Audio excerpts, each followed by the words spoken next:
Hello and welcome to the second episode of the Competitive Snapshot. My name is Sam Perlux Carlson of SpawnRoom.com. Today we're going to be taking a look at Counter-Strike Global Offensive. Last week, in the first episode of the Competitive Snapshot, we covered the pistol round of a match between Ninjas in Pyjamas, or NIP, and LGB eSports on dust2. This week we're going to be taking a look at the second round right after that and analyzing what worked and what failed for each team. The terrorists are going to open this time with a strategic buy, purchasing two AK-47s for Get Right and Freiburg. These two teammates will be covering specific angles that are vulnerable to long-range rifle fire, while the other three teammates, limited to just pistols, will take up different but close positions. Get Right with one of the rifles will be watching Short A and Catwalk. This alleviates pressure for Freiburg with the second rifle to keep an eye on mid double doors, hoping to get a pick on the CT that's normally there. Remember that positioning is important when attempting a strategic buy, because if an ally dies, you need to recover their weapon quickly before the enemy team does. One of the terrorists will remain scouting mid to watch for CT movement. Two CTs remain in a defensive position at long A. One terrorist teammate will place fire into bomb site B before rotating towards short A. The terrorist team will now attempt to push on short A after having pressured mid and B. This forced the CT at mid to fall back towards B to avoid getting picked. It also hasn't revealed any real information to the CT team at this point, as a push on B, mid, or long A are still probable, at least until this moment.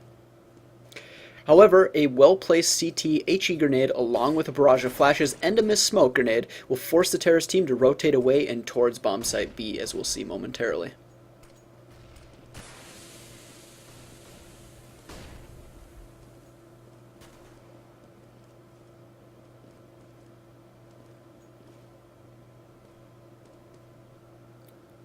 Despite the potential push on short A, one CT has remained long A in case the terrorists rotate or attempt a split push.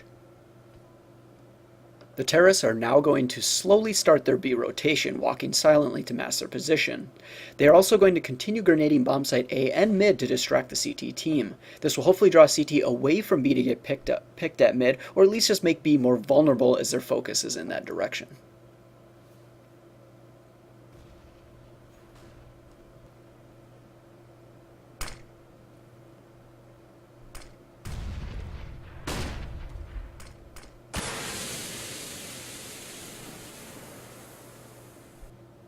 During the engage at short A, the CT team remains mostly in position, not wanting to reinforce unless they see a real commit from the terrorist team.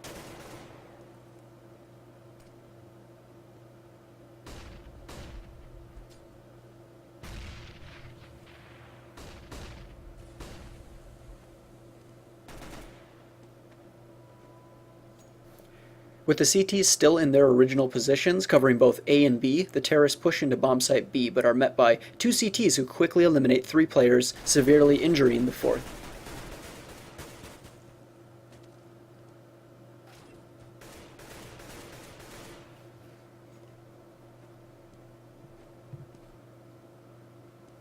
Get Right lobs a flash mid to potentially slow any nearby CTs in an effort to plant the bomb.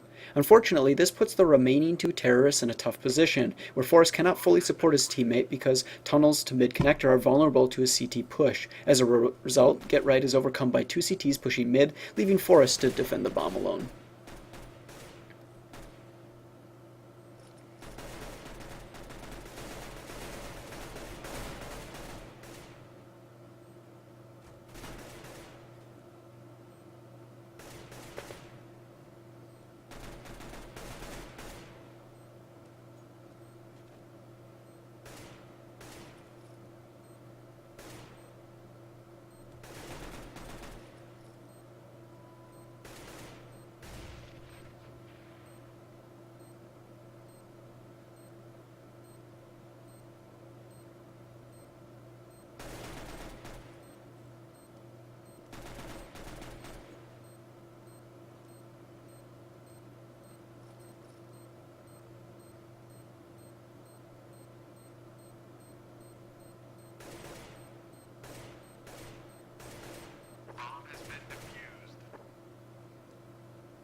Let's watch some more angles and talk about what we can take away from this match.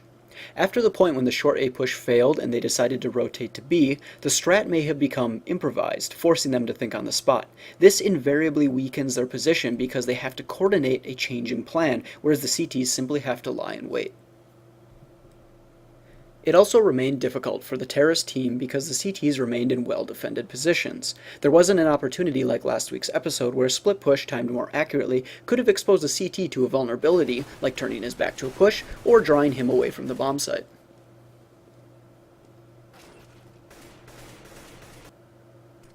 In one respect, the grenades used mid and A imply a push on that bomb site. The mid flash and smoke coupled with the pick potential from Catwalk makes that push remain a viable option, but the barrage of grenades and the failed smoke ultimately diminished any sort of advantage they had when pushing short A. They also would have struggled long A because the time required to push there, defeat the guarding CT, and get towards A would probably have been enough time for the CTs to reinforce and find defensible positions. Thus, tunnels to B or mid to B was probably their best bet. However, since their lack of grenades after short A, mid was probably difficult because one smoke was unlikely to cover all of CT spawn, protecting them from long-range fire.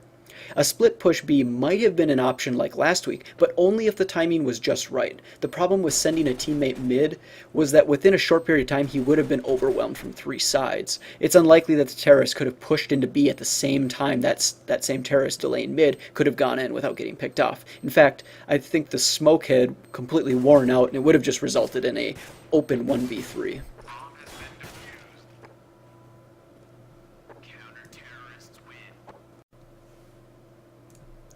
That covers this week's episode of the Competitive Snapshot.